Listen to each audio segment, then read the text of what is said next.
first test of the day. Check. How you all doing? You feeling energized?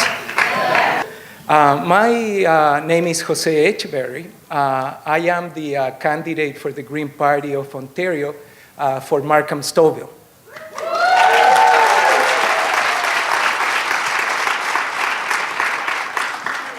This is an Earth Day celebration, so I'm not supposed to speak politics, which I find it's incredibly perplexing. I don't think anything is more important than the people that govern us. And I think anybody that wants this job should tell you why they want this job and how they're going to doing things differently. I'm not going to do that because we're here for an Earth Day celebration. All I can tell you is this. If you don't like the reds, if you don't like the blues, if you don't like them oranges, you could go green.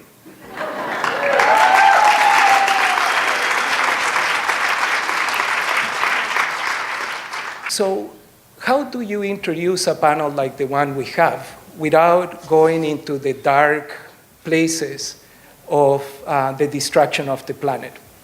I suppose it can be done by saying that we don't have any need whatsoever to destroy the planet. We have the technology, we have the money. What are we missing is the political commitment to do the right thing. You will be hearing from a group of speakers that are, in the case of David Suzuki, devoted their lives to try to make sure that this planet can remain whole for present and future generations, not just for humans, but for all the other inhabitants of our planet. I'm going to introduce the next speaker, which is a business person, a small business person that is a leader of the Green Party. Mike Schreiner, I will tell a brief anecdote. When we met a year and a half ago, I said, we need to have coffee, Mike. And he goes, of course, Jose, love to have coffee. So we're sitting down in the awkward moment of when you want to say something to somebody, don't know how to say it. And he goes, I got to tell you something. And I say, me too. And he goes, well, you go first. And I say, Mike, my family and I want to ask you that we want to run for the Green Party. He goes, great. I wanted to ask you to run for the Green Party. And then he says something that tells you about the character of Mike. I say, Mike, what you need to understand is I'm a very loyal person. And I will do this, but I'm not angling for your job. And he looked at me square in the eye and said, Jose, as a leader, my job is to raise the next leader. And I got really spooked when he said that. Because then he named me. He named me Shadow Cabinet Minister of Climate Change and Environment. And I'm, holy moly, what does that mean? And he goes, that means you gotta fight the good fight for us. And I say, well, that's good, because I know the Minister of Climate Change and Environment, and I can wait to be in a debate with him, because I know what buttons to push, and he goes like this. So I was waiting for that moment, and then the guy quit. He actually quit. And, took a job in some NGO in Alberta. Who the heck does that? He was like the most powerful climate change and environment minister in Canada, and he took a job in another province before his term was up. And I'm like, now, who do I fight with? The new guy, it's not as much fun. Well, perhaps for Eva, but this is the same thing that it's happening with Mike.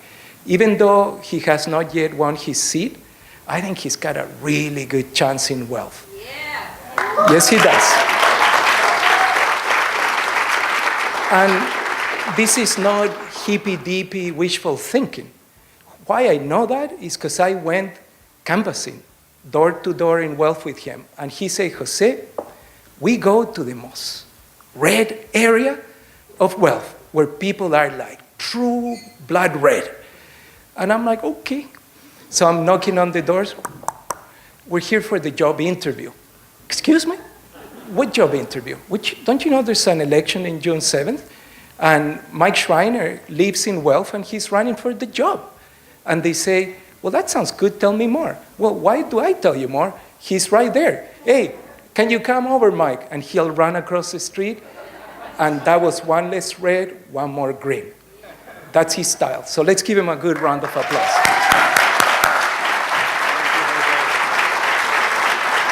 Oh, thank you for that kind introduction.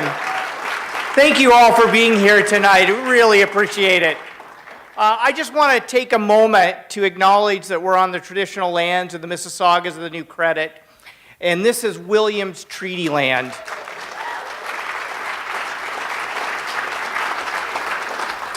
And I think it's so critically important at this particular moment in time that we have an Indigenous worldview as we think of the important issues that we are making decisions on right now and how that will not only affect ourselves, but our children and our grandchildren in the next 7 generations. And I just want to take a moment to express my deep and heartfelt appreciation to the water protectors all across Canada, North America, and around the world. Whether they're on the front lines of the battle against Kinder Morgan, or Keystone in the US, or Line 9 right here in Ontario, or the water protectors at the Teton Pit I visited last weekend, where a quarry is going to be expanded and it threatens the cleanest aquifer in the world. Whether it's the 17,000 or 1,700 people who signed a postcard that I delivered to the Minister of the Environment today, along with over 8,000 other signatures demanding that this government put water for people first, that water become a human right for people.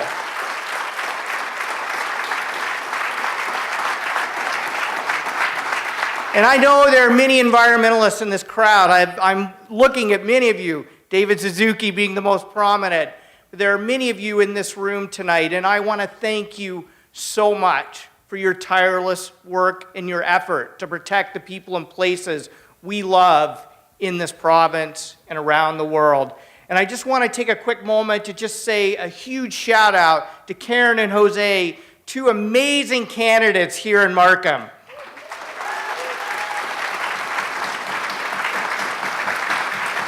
And I know there are other Green Party candidates in the crowd, so if you could just raise your hand and just wave to the crowd.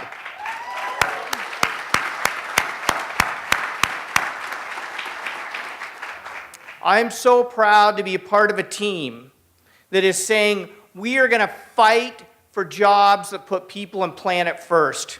I'm so proud to be a part of a team that says we have to end this myth that somehow there's a competition between jobs and the environment. Because here's the bottom line. Right now in Canada, 275,000 Canadians work in the clean energy sector. That's more people than work in the oil sands. We have to...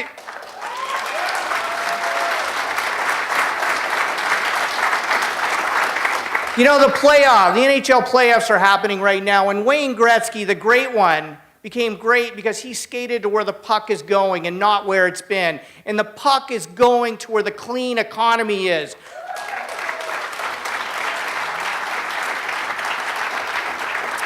We have to end this myth that somehow we have to invest in fossil fuel infrastructure to finance the transition to a clean economy, because we have the money right now to fund a clean economy.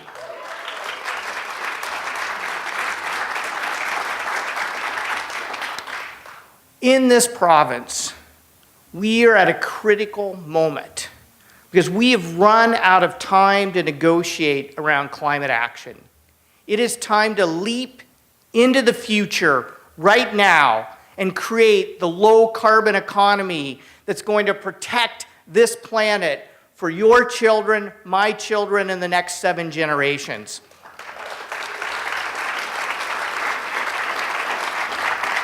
And when we leap into that future now, we have to make sure nobody is left behind. And so that is exactly why the Green Party of Ontario is going to fight for a basic income guarantee to create a floor that nobody will go below in terms of their economic security.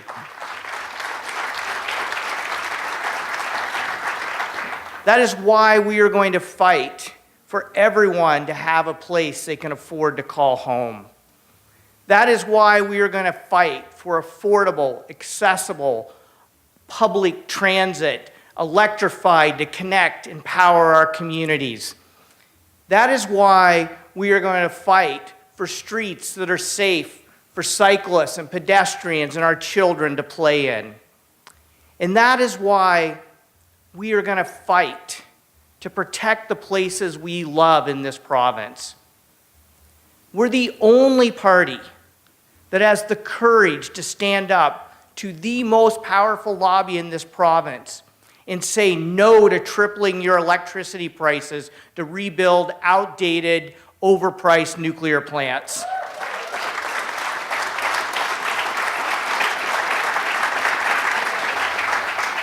We will say yes to putting this province on a pathway to be powered with 100% renewable energy in our children's lifetime.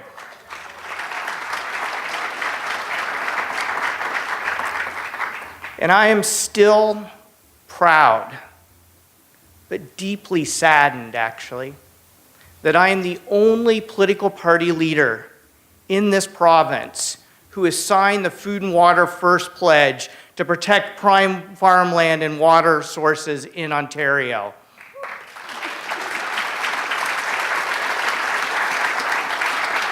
I believe government has one of the most sacred responsibilities there is, and that's to protect what sustains life. And that's why I'm running for the Green Party of Ontario. That's why I became the leader of this party. And I don't know where James is. I did an interview with James, who's a young online journalist here. There he is, right there. He asked me why I got involved in politics. And I said to him, you know, James, I've always been interested in politics. And I became so disillusioned with the status quo. And I complained and complained about it. And so finally my two daughters, and I know Jose has two daughters, and my two daughters and my wife said to me, you have to stop complaining and do something about it. And so we now have an opportunity to change the status quo at Queen's Park. But the only way we're going to change the status quo is to vote for a new party with a new vision and a new way of doing politics. And that's the Green Party of Ontario.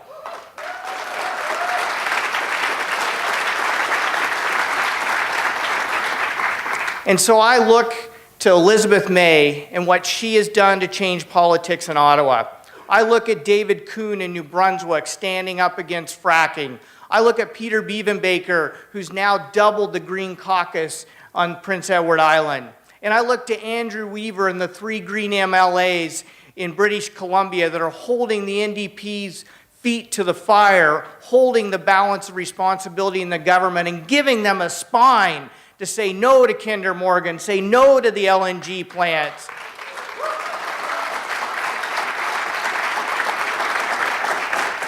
And that's the change we need to bring to Queen's Park. And so with your help, the green wave that is sweeping across Canada and across the world will bring people-powered change to Queen's Park to change the status quo and have us leap into the future that will protect the people and places we love now. And so I encourage you, I ask you to join us over the next 50 days and elect Green MPPs to Queen's Park so we can protect your future, your planet, your home, Mother Earth. Thank you so much.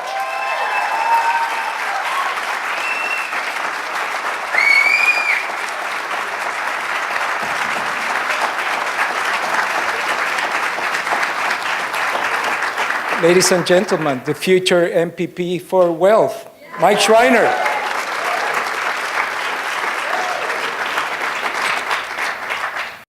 In the faculty lounge, let alone on something as profound as climate science. So that is what we have to act on, is what the science is telling us we have to act on.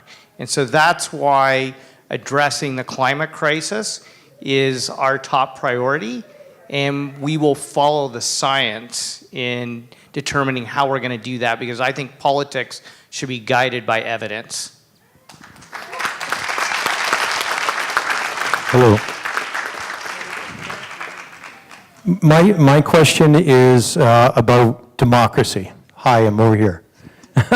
My question is about democracy. Democracy, as we've seen in Russia, when Putin didn't like someone, he simply removed him so that he was not heard.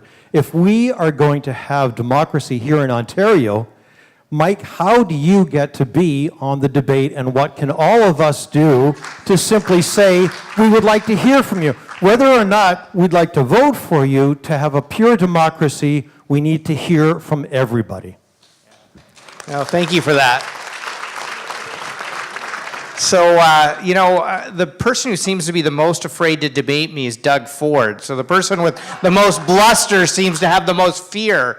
But, I think the reason the status quo parties and the corporate media executives want to keep us out of the debates is that when Greens are in leaders' debates, Greens get elected. Because we're honest with people, we take on the challenges in an honest way, and we give you straightforward, real solutions to the challenges we're facing. And so what I'm going to ask this crowd is there's a few things you can do. One is there's an independent third-party group that has started a petition called fairdebates.ca. They've collected over 11,000 signatures already. They have endorsements from people from Liberals, NDP, Conservatives, prominent Canadians. I believe David Suzuki is one of those prominent Canadians, all calling for fair debates and the Greens to be included in it. So if you can, even the Premier of Ontario now has endorsed fair debates. So we have one of the three big political leaders who've endorsed it. So if you can sign the fairdebates.ca petition, and you can share it with everyone you know and get everyone you know to sign it, that's one. Two, we've started our own Green Party petition now, Mike at the Mike.ca, which collected 3,000 signatures in about 36 hours. So if you can sign that one, we need both of those petitions. But then the next thing you have to do, and this I'm really appealing to anybody in the audience who is a member of the Conservative Party or the Liberal Party or the New Democratic Party, you have to put pressure on your leader. The bottom line is it was the pressure that members of the NDP in particular put on Jack Layton that led to Elizabeth May's inclusion in the federal leaders debate. And so if you can pressure the other three party leaders and to have them commit to debating with the Greens, that will put us over the top. We've already had 2 leaders debates, and I've been included in both of them. Doug Ford didn't show up to one of them, and we should be included in all of them. So if you could do that, that would be amazing and would really help us out.